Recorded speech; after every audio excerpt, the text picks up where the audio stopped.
各位喜欢兰花的朋友，大家好，欢迎来到我的兰花频道。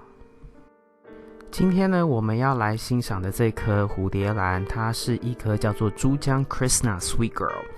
中文名称应该就叫甜蜜女孩。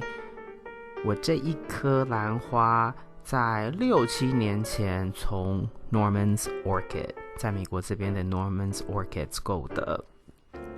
那他们因为是在加州，我在德州，所以购买的时候我都是挑季节比较适合寄送的时候，比如说春天、秋天，夏天很热，冬天很冷，都有可能在寄送的过程中，如果有任何的延误，你的兰花可能就会受到一些影响。所以这是如果你也在美加地区，然后你有习惯购买兰花，然后是用邮寄的方式的话，就是在季节上的选择要比较特别注意。否则的话呢，冬天他们一般有时候还会放一些暖暖包啊，或者一些加热的东西、防寒的东西。当然那些就会加到你的整个买花的总价上面，所以还是要注意一下。我当初会买这颗兰花，主要的原因是因为它的颜色的分布非常的特别，中间的部分呢是白色，然后它的整个边缘绕着整个花的一圈呢是黄色。花唇的上面倒是没有什么太特别的部分，因为我有其他的兰花，花唇也是像它这样子黄黄的颜色。另外一个比较好玩的是，它在开花之前呢，在含苞的时候，它的这个花苞呢还是有一点淡绿色，在尖部的部分有一点淡绿色，那我也是蛮喜欢这样的一种特征。而且这颗兰花呢，它有香味，它的香味不是非常浓郁的香味，但是呢，它的香味是带有一点淡淡的，应该讲说是薄荷香，就是它有香，但是又有一点闻起来凉凉的感觉，所以是这颗兰花比较特别的地方。还有另外一个比较好玩的是，这颗兰花它有续花性，不过它的续花性在我的养护之下，可能没有在肥料上面给到很到位，所以它每一次如果我把它花梗保持下来，它的确会往前延长，然后长花苞，可是它的花苞啊，永远都不是相当的大。所以我后来养了几年之后，我发现就是要把它的花梗重新剪掉，然后让它重新长花梗，这个就是它的新花梗，长出来的花苞还有它开的花的朵数还有大小就会比较正常。那因为剪掉花梗，然后让它完全进入到一个休息，让它从开花周期转到要长根长叶的周期，所以在肥料上面呢，如果又用我一般的这一种1/4建议浓度的1/4的肥料，然后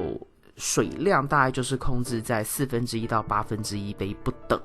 看季节。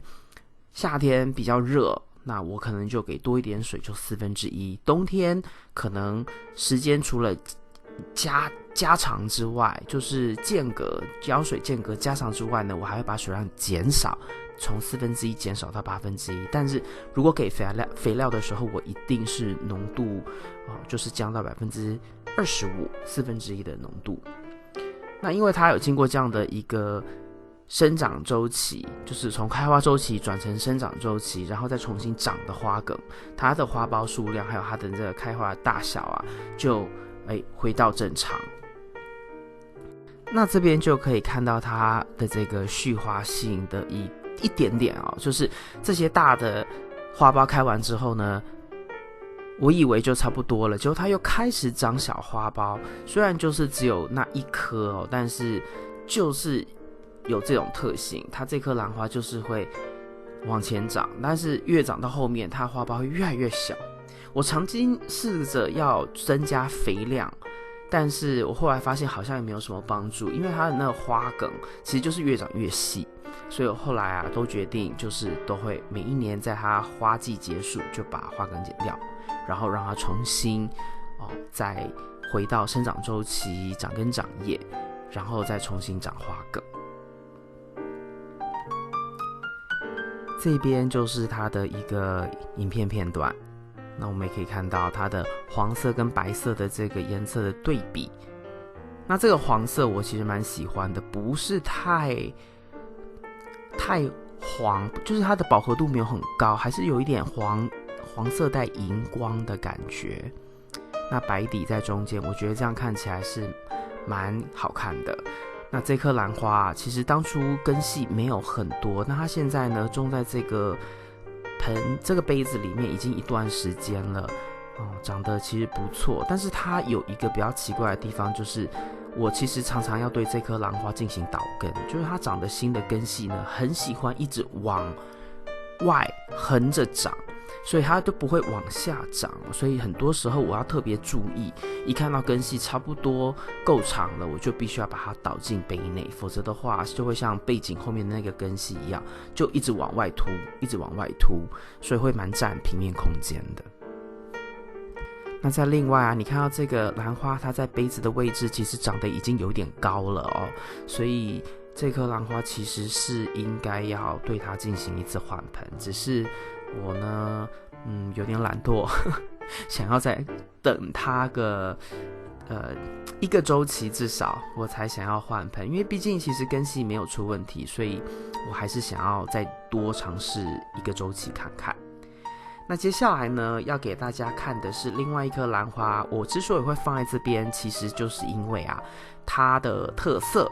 虽然是不同品种，叫做 Joy Light Jade 亮玉，但是它也是黄边，然后白色的中心。那这颗兰花它的唇是没有